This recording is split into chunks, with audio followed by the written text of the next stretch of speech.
There are very few substances that you can think of that exist as a solid, a liquid, and a gas, all at normal temperatures and pressures.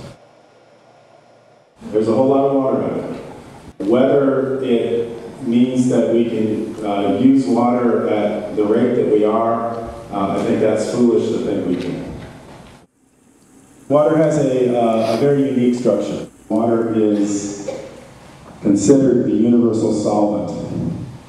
This negative and positive part of the molecule can pull other things apart. This is also an aspect of water that causes a lot of problems.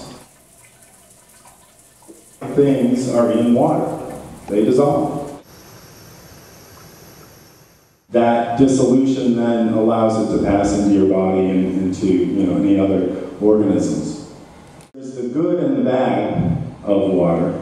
And the bad would be, what are the ways in which we can provide clean water to the world's population? How do you clean it up? The issue, I think, is affordability of the technology. Education is the key here. Kind of flows down the stream, and we pump it up here through 3 large pipes. Essentially what happens is the water gets collected in 2 reservoirs, and then it's called a rapid mix. We add alum to it.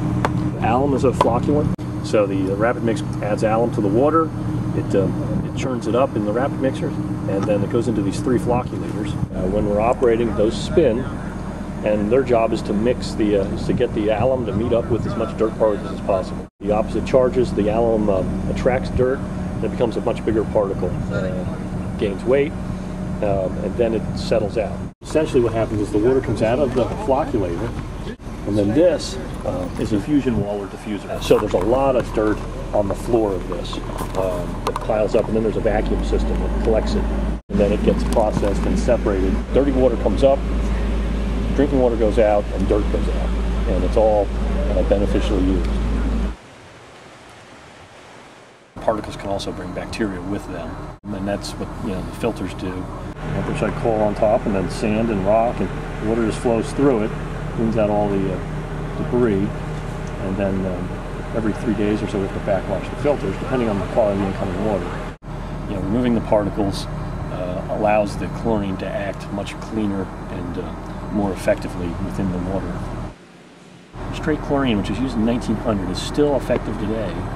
Chlorine just knocks out everything that naturally gets put in. The advent of chlorinated water is probably the greatest benefit in history.